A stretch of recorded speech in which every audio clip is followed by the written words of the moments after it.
Welcome everybody to Fishing on the Fly. My name is Greg and this is my first inaugural video that I'm going to try, so if I'm a little rough at it, please just bear with me, okay? I'm just an average fisherman like you guys. I love the sport, and today we are out here at Pueblo, Colorado, the Anticline Pond, which is down below Pueblo Reservoir in what they call the Rock Canyon Day Use area. As you can see, it's just a pond, really. It's a fairly nice sized pond, and it's absolutely gorgeous right now. As you can see, fish are starting to rise. Crystal clear glass on the surface. I'm gonna try to do some bait fishing, and I'm also gonna use some Panther Martins on my 6-pound ultralight reel. So let's get started, and let me show you what I've got here for a setup. For my bait fishing, I always like to use these little trout rigs. It's just a little piece of metal that holds the line out and the hook. And there's one there and 2 hooks down here. Now when I rig this thing up, I'm going to put my salmon eggs on the bottom and a power bait on the top, because I want a natural presentation for the salmon eggs. I want them on the bottom where they should be. And with this rig, if I have it set up right, those salmon eggs will be just right on the bottom or just barely above it. And I should get some results from that. If not, as always, the power bait, and we'll see what we can do. Okay, I'm gonna get it all set up now, throw it in, and I'll get back to you folks in just a minute. All right? And it's good to have you with me. All right, folks, it's Greg again. Sorry you can't see me, but I will talk to you here a little bit. As you can see, got the line in the water. I'm using a pink original scent power bait on the top hook of my 2 hooks on the bait rig, and I'm using natural salmon eggs on the bottom. We'll just see what happens here, and just want to let you know that we're going to give it a try here, see what happens. All right, and okay folks, I have my Panther Martin spinner on. I chose a cold gold blade because they were hitting gold earlier out here, earlier in the week. So let's see if we can drum up any business here. It is about 2 o'clock in the afternoon, so I know it's not prime feeding time, but it is May, late May, so maybe we'll find 1 or 2 that are still looking for something to eat. There are some weeds in this one, as you can see right there, so we'll just have to see what happens. Have not had any bites on the bait yet, so we'll just wait and see what happens.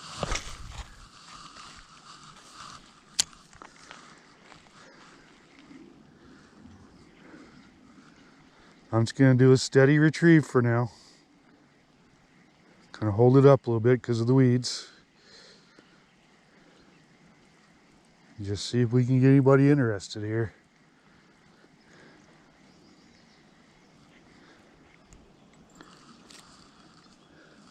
I like the Panther Martins because they do have a vibration to them in the water that really does help attract the fish.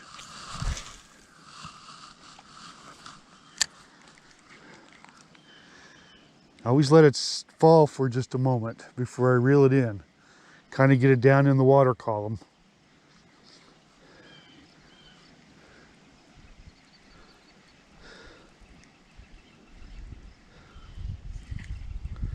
Nope, just a weed.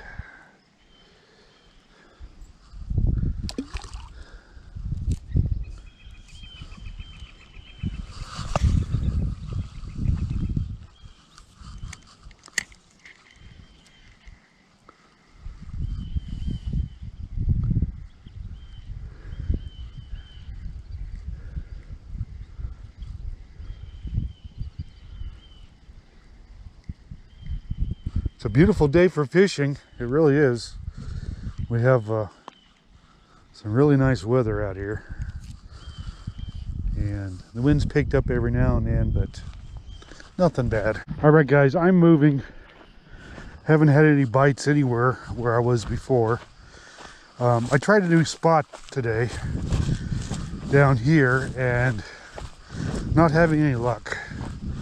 So I'm gonna move back to a spot that is north on this little pond here, this little lake, whatever you want to call it.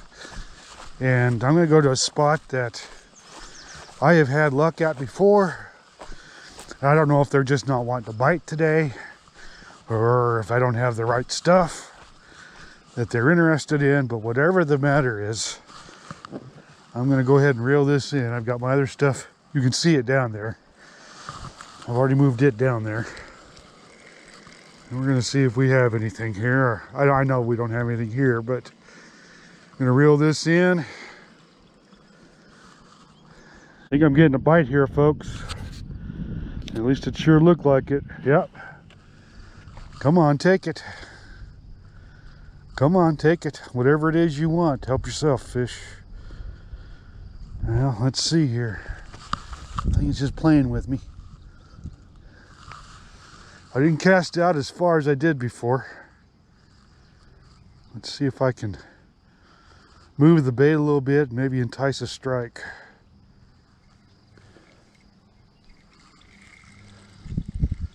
No, nothing there. But something definitely pulled at it. Let's see if I lost my bait. Maybe that'll tell me what they liked. Oh, they took both. Wow. All right, well, we've hit a better spot. Let's try it again here, folks. So what we're gonna do, we're gonna pull out our salmon eggs. There's my salmon eggs.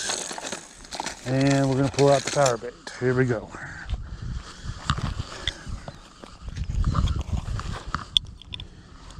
Like I said, I like to put the salmon eggs on the bottom, guys. That just seems to be a more natural presentation. That's where they're supposed to be anyway. And I think the trout like it better that way. I'm using a little bigger hook than I normally use because I'm trying to go for a bigger fish this time. So there's my salmon eggs.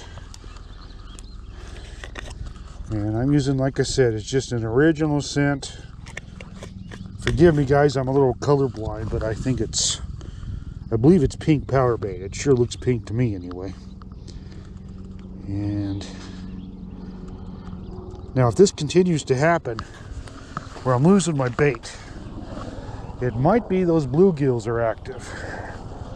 Bluegills will eat just about anything as far as the trout baits go. So we might have a thing where it's just bluegill playing with it. But we'll find out here pretty quick. Okay, we're gonna cast it out again.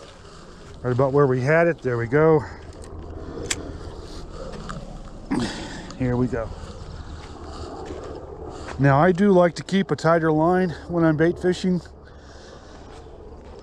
but not too tight. I've heard people say they really like tight line, but I have found with trout fishing, and fishing in general, if you ask me, just my opinion of course, but I think when that fish pulls on it the first time, if there's a little bit of slack, it tends to take it more. Whereas if it's really tight, sometimes they won't take it. Plus, if you leave a little bit of slack, just a little bit, you can kind of watch your line and see if there's anything kind of tugging at it or playing with it, or because let's face it, trout are like us. Sometimes they're just nibbling. Sometimes they don't, they're just, you know, they're just wanting a little piece, or see, oh, there we go, see that line moving again.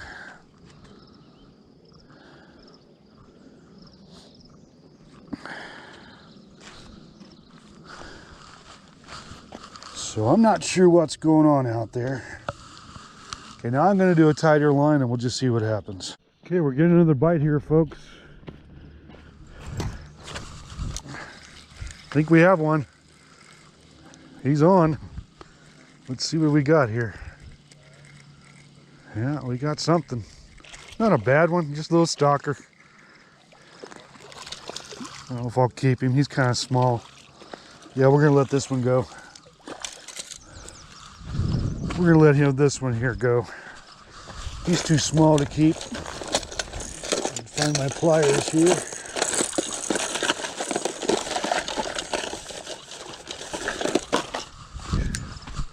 Come on, you. Come on. Yeah, I'm not gonna keep you. You're gonna be let go. Okay, guys. I caught that one fish.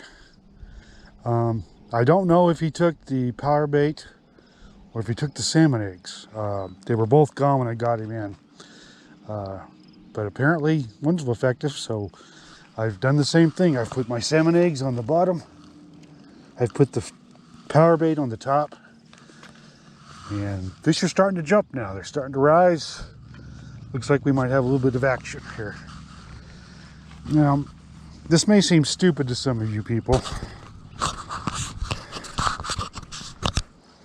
This may seem kind of dumb to some of you people, but I do have a theory about trout, that there is kind of a trout highway in a lake where they will keep moving. And I think they kind of follow the same areas a lot of times, even come to the same holes a lot of times as they're moving about a lake. Trout are nomads. They need to have that cooler water. They need to have that water running over their gills, unlike, let's say, a bass. So they move a lot more. They're not so much refined to structure, although structure is important as they travel, and especially, of course, in a river. But in a lake, I do believe there's kind of a highway to it all. Oh, we're getting another bite here, folks. Okay, folks, the clouds are coming in. Might be fishing in the rain here a little bit, which doesn't bother me a bit. I've often caught some very nice trout in the rain. I think when the raindrops hit the surface, I think it kind of stirs them up, kind of gets them activated. But right now it's 4:22 in the afternoon, late in May, and I'm starting to see some fish rise. I'm feeling a little drop there actually too. Wow, we might get a little bit of rain here. And the birds have been crying out more.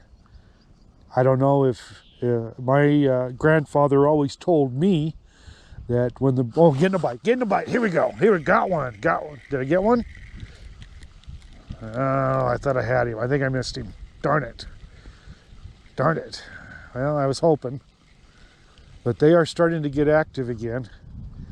Went for the, looks like the salmon eggs again. Okay guys, I think I've got one on the spinner. And he hit it hard too. Look at him. That's not a bad one either. Little stalker. Nice little fat fish. Look at that. Oh yeah.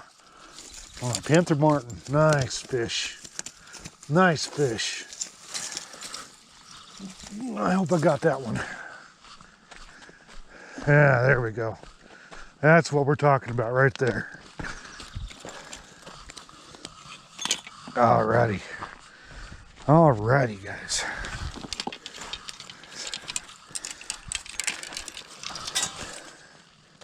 There we go. You calm down. You're getting caught.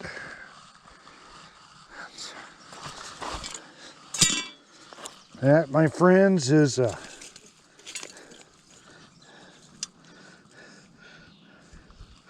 nice little 12-inch trout. We'll take that one. We're gonna wait and see what happens here. But I think I was getting a bite here.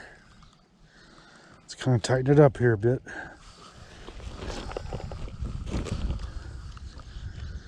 Set it down a bit here.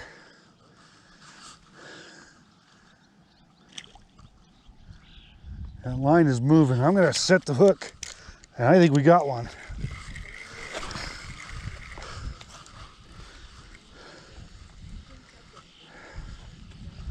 Yeah, we got another one. Here we go. Little baby one. No, I'm not going to keep this one. Now it's too small. But we got a little one.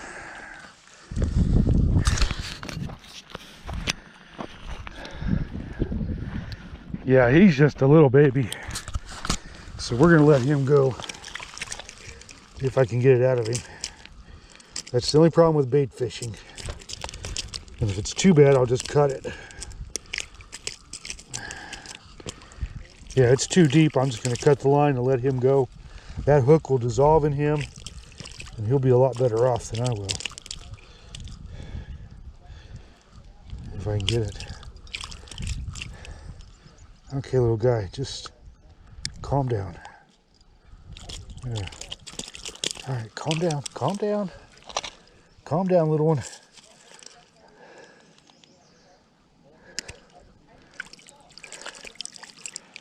All right, there we go.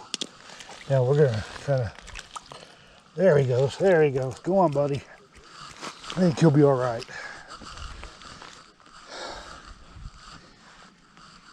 Yeah, I think he'll be fine there. Go to live another day. Got another one on, guys. That spinner again. I don't know if I want to keep this one or not. Yeah, we'll keep it. It's another little good pan-sized one. Hello everyone, it's Greg again. Wanted to follow up after yesterday's trip out to the Anticline Pond below the Pueblo Dam Reservoir here in Pueblo, Colorado. Apologize for that. We'll work on that technical difficulty in the future and work on something to have a backup plan so the battery don't quit on me again. But I'll just chalk that up to experience. To follow up yesterday, I just want to emphasize that one of the important things that I have learned when trout fishing a lake is to move like I did.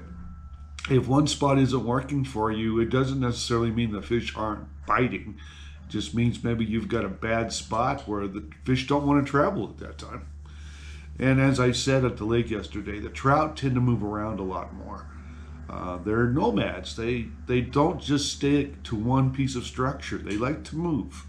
They're always searching for prey. They're looking for something to eat. During the day, maybe it's in the deeper part of the waters where shore fishermen can't see them so much. But there's always the mornings and the evenings, and there's always the lone trout that's still hungry, that's looking for food. So just wanted to follow up yesterday with you folks. And my girlfriend Judy just walked in the room and gave me a really, really funny look. But that's okay, because I'm a weirdo anyway. But I wanted to follow up yesterday and tell you that I really appreciate your viewership. And I want you to know that if you keep watching me, I'll just give you whatever information I can. I'm a fisherman like you guys and just do this for the fun of it, for the love of it. And you guys have a great time when you go out fishing. And whatever you do, keep those lines tight. And let's see what fish we can catch. And remember, if you're not going to eat those fish, turn them back into the water for somebody else to catch you in the future.